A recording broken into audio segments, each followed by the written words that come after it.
नमस्कार, मैं हूं अंकुर। आप देख रहे हैं सत्य हिंदी। एक नजर अब तक की सुर्खियों पर। टीएमसी नेता साकेत गोखले ने कहा है कि कल से बीजेपी और उसका मीडिया लगातार ये खबर चला रहे हैं कि बिहार में पीएम मोदी को गाली दी गई, लेकिन ध्यान देने वाली बात यह है कि जिस वक्त ये कथित घटना हुई वहां विपक्ष का कोई नेता मौजूद नहीं था। फिर भी बीजेपी और मोदी समर्थक मीडिया राहुल गांधी और तेजस्वी यादव को जिम्मेदार ठहराने की कोशिश कर रहे हैं, सिर्फ इसलिए कि मंच उनके कार्यक्रम का था। अब सवाल यह है कि अगर यही तर्क सही है तो फिर प्रधानमंत्री मोदी उन एक्स अकाउंट्स के लिए माफी क्यों नहीं मांगते जिन्हें वो खुद फॉलो करते हैं और जो महिलाओं को रेप की धमकी देते हैं, गालियां देते हैं और नफरत फैलाते हैं। जब मोदी और उनके मंत्री खुद ऐसे आपत्तिजनक अकाउंट्स को फॉलो करते हैं तो क्या जिम्मेदारी की वही कसौटी उन पर लागू नहीं होनी चाहिए? वहीं सोशल मीडिया पर पीएम मोदी के खुद के बयान वायरल किए जा रहे हैं, जब उन्होंने जर्सी गाय, राहुल गांधी को हाइब्रिड बछड़ा, इसके अलावा सोनिया गांधी के खिलाफ कई अपशब्द शेयर किए जा रहे हैं। बिहार चुनाव में स्पेशल इंटेंसिव रिवीजन यानी एसआईआर को लेकर विवाद की स्थिति बनी हुई है। इस बीच अब 3 लाख वोटरों को चुनाव आयोग का नोटिस गया है। इस नोटिस में बताया गया है कि उनके कुछ डॉक्यूमेंट्स में या तो गड़बड़ी या फिर उन्होंने कुछ दस्तावेज दिए ही नहीं है। इन वोटरों को 7 दिनों का वक्त दिया गया है, तय समय में उन्हें जवाब देना होगा। राहुल गांधी का दावा है कि गया जिले के नीदनी गांव में पूरा गांव एक ही घर में रहता दिखाया गया है। आरोप है कि वोटर लिस्ट में 947 वोटर एक ही मकान हाउस नंबर 6 के निवासी बताए गए हैं। राहुल गांधी ने सोशल मीडिया पर पोस्ट करते हुए कहा कि देखिए चुनाव आयोग का कमाल, पूरा गांव एक ही घर में बस गया। कांग्रेस का कहना है कि अगर एक ही गांव की ये स्थिति है तो पूरे राज्य और देश में कितनी गड़बड़ी हो सकती है, इसका अंदाजा लगाइए। हालांकि इस पर गया के डीएम और बिहार के मुख्य निर्वाचन पदाधिकारी ने सफाई दी है।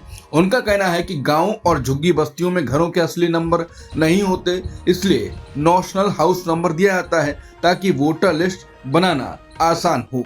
डीएम कार्यालय की ओर से गांव के लोगों के वीडियो भी जारी किए गए हैं। इनमें ग्रामीण कहते दिखे कि उन्हें वोटर लिस्ट से कोई दिक्कत नहीं है। कांग्रेस सांसद राहुल गांधी वोटर अधिकार यात्रा के दौरान बिहार के मोतिहारी में एक बार फिर पीएम मोदी पर जमकर बरसे। उन्होंने कहा कि अगर मैं रोज आरोप लगा रहा हूं कि आप चोर हैं, प्रधानमंत्री चुप क्यों हैं? एक शब्द क्यों नहीं बोल रहे हैं? एक प्रधानमंत्री जो चोर है वो जानता है कि हमने उसको पकड़ लिया है। राहुल गांधी के हमले यही नहीं रुके। उन्होंने आगे कहा, मोदी जी डरे हुए हैं, उनको बात समझ आ गई है, उनकी चोरी पकड़ी गई है और वो भाग नहीं सकते। देश में अगर आज आम चुनाव हो जाएं तो एनडीए की सीटें बढ़कर 324 हो जाएंगी। यही नहीं, बीजेपी की सीटें भी 240 से बढ़कर 260 हो जाएंगी। हालांकि पार्टी बहुमत के जादुई आंकड़े 272 से नीचे ही रहेगी। इंडिया टुडे और सी वोटर के मूड ऑफ द नेशन सर्वे में ये नतीजे निकल कर आए हैं। सर्वे में ये पूछा गया कि अगर आज लोकसभा चुनाव हो जाएं तो किस पार्टी को कितनी सीटें मिलेंगी। सर्वे में सामने आया कि बीजेपी को 260, कांग्रेस को 97 यानी 97 और अन्य को 186 सीटें मिलने का अनुमान है। पूर्व reserve bank of India governor Urjit Patel को अंतर्राष्ट्रीय मुद्रा कोष यानी IMF में एग्जीक्यूटिव डायरेक्टर नियुक्त किया गया है। सरकार की ओर से शुक्रवार को यह जानकारी दी गई। उन्हें यह जिम्मेदारी 3 साल के लिए सौंपी गई है। उर्जित पटेल सितंबर 2016 में रघुराम राजन के बाद RBI गवर्नर बने थे, लेकिन दिसंबर 2018 में उन्होंने इस्तीफा दे दिया था। उन्होंने निजी कारणों का हवाला दिया। उनका इस्तीफा उस समय आया था जब RBI और मोदी सरकार के बीच कई मुद्दों पर टकराव सामने आया था। पटेल 1990 के बाद ऐसे पहले RBI गवर्नर थे जिन्होंने अपना कार्यकाल पूरा होने से पहले इस्तीफा दिया। इससे पहले भी वो IMF में काम कर चुके हैं। अमेरिका के उपराष्ट्रपति JD वेंस ने राष्ट्रपति डोनाल्ड ट्रंप की सेहत पर उठ रहे अटकलों को खारिज किया। उन्होंने कहा कि 79 साल के ट्रंप पूरी तरह फिट हैं और उनके पास गजब की ऊर्जा है। वेंस ने कहा कि राष्ट्रपति की तबीयत बेहद अच्छी है, वो अपना कार्यकाल पूरा करेंगे और अमेरिकी जनता के लिए शानदार काम करेंगे। वेंस ने ट्रंप की व्यस्त दिनचर्या का भी जिक्र किया। उन्होंने कहा कि उम्र में ज्यादातर स्टाफ से बड़े होने के बावजूद ट्रंप सबसे आखिर में सोने जाते हैं, रात को सबसे देर तक फोन करते हैं और सुबह सबसे पहले उठकर दिन का एजेंडा तय करते हैं। दरअसल सोशल मीडिया पर ट्रंप के हाथ पर दिखे हल्के पैच की तस्वीरें वायरल होने के बाद उनकी सेहत को लेकर चर्चा शुरू हो गई थी। अमेरिकी राष्ट्रपति ट्रंप के ट्रेड एडवाइजर पीटर नवारो ने एक बार फिर भारत पर निशाना साधा है। नवारो ने आरोप लगाया कि भारत अमेरिकी डॉलर का इस्तेमाल रूस की जंग को फंड करने में कर रहा है। नवारो ने कहा कि भारतीय रिफाइनर रूस से सस्ता तेल खरीदकर उसे रिफाइन करते हैं और अंतर्राष्ट्रीय बाजार में बेचकर बड़ा मुनाफा कमाते हैं। इससे रूस को हार्ड करेंसी मिलती है जो यूक्रेन युद्ध में खर्च हो रही है। उन्होंने वॉशिंगटन द्वारा भारत से आने वाले सामान पर 50% टैरिफ बढ़ाने का बचाव भी किया।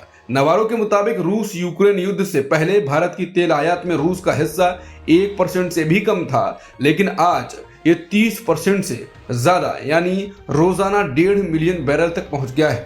प्रधानमंत्री नरेंद्र मोदी शुक्रवार को 2 दिन की यात्रा पर जापान की राजधानी टोक्यो पहुंचे। इस दौरान वो जापान के पीएम शिगेरू इशिबा से मुलाकात करेंगे और दोनों देशों के रिश्तों को मजबूत करने के लिए कई मुद्दों पर बातचीत होगी।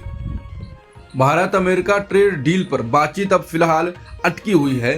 कारण है अमेरिका की ओर से रूस तेल खरीदने पर लगाया गया 25% अतिरिक्त पेनल्टी टैक्स। 25 अगस्त को वॉशिंगटन की टीम नई दिल्ली आने वाली थी, लेकिन राष्ट्रपति डोनाल्ड ट्रंप ने इसे बड़ा मुद्दा बना दिया और बातचीत रोक दी। अब अमेरिका ने भारत से जाने वाले निर्यात पर कुल 50% टैक्स लागू कर दिया है, जो बुधवार से प्रभावी हो गया है। भारत सरकार का कहना है कि अमेरिका से बातचीत जारी है, लेकिन 25 अगस्त को होने वाले ट्रेड डील की मीटिंग टल गई है। सरकारी अधिकारी ने साफ किया कि जब तक तेल पर 25% अतिरिक्त टैक्स का मुद्दा हल नहीं होता, तब तक नई ट्रेड डील पर आगे बढ़ना मुश्किल है।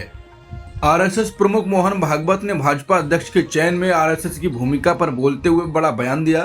उन्होंने कहा कि मैं शाखा चलाने में माहिर हूँ, भाजपा सरकार चलाने में माहिर है। हम एक दूसरे को सिर्फ सुझाव दे सकते हैं। उन्होंने आगे कहा कि हम फैसला नहीं करते, अगर हमें फैसला करना होता तो क्या इसमें इतना समय लगता। उन्होंने कहा कि संभव ही नहीं है कि संघ ही सब तय करता है। मैं 50 साल से शाखा चला रहा हूँ, वो कई साल से राज्य चला रहे हैं। हर किसी की अपनी विशेषज्ञता है, सलाह दी जा सकती है, लेकिन फैसला उसी फील्ड का होगा। संसद में पास हुए सीएम पीएम जेल में रहने पर पदमुक्त बिल पर भी उन्होंने कहा कि हमारा नेतृत्व हमेशा साफ और पारदर्शी होना चाहिए। संसद जो भी तय करेगी, संघ की सहमति भी उसी में होगी। आरएसएस प्रमुख मोहन भागवत ने कहा है कि संगठन और बीजेपी सरकार के बीच किसी तरह का मतभेद नहीं है। उन्होंने साफ किया, कहीं कोई झगड़ा नहीं, हमारा समन्वय राज्य और केंद्र सरकार दोनों से अच्छा है। भागवत ने कहा कि सरकारों पर कई बार दबाव होते हैं, लेकिन उनकी नीयत पर शक नहीं करना चाहिए।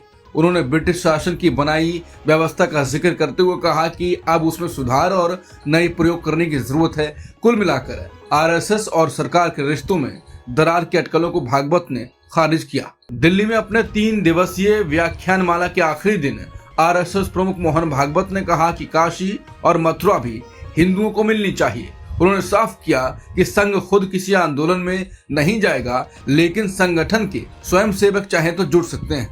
भागवत ने कहा कि राम मंदिर आंदोलन में संघ जुड़ा था, लेकिन अब और आंदोलनों में संघ नहीं जाएगा। हिंदुओं के लिए अयोध्या, काशी और मथुरा तीनों महत्वपूर्ण हैं। बाकी जगह मंदिर या शिवलिंग मत ढूंढो। उन्होंने ये भी कहा कि मुसलमान खुद भाईचारे के लिए ये 3 स्थल छोड़ दें, ये बड़ा कदम होगा।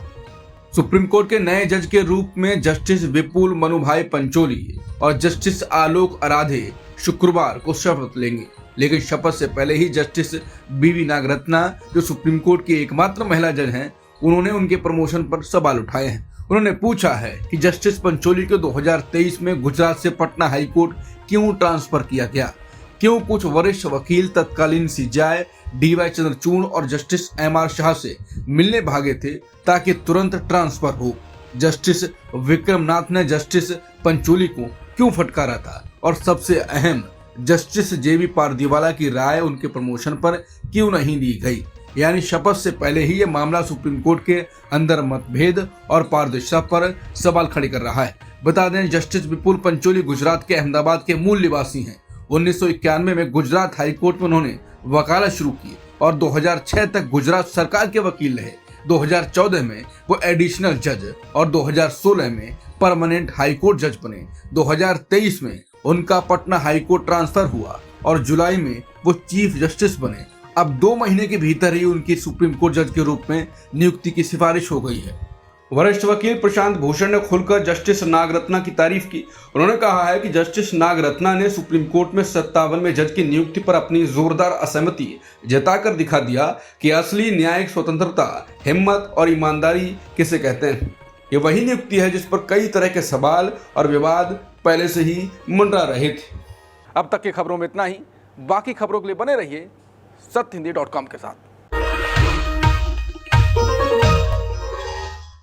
Copyright disclaimer under Section 107 of the Copyright Act 1976. Allowance is made for fair use for purposes such as criticism, comment, news reporting, scholarship, and research.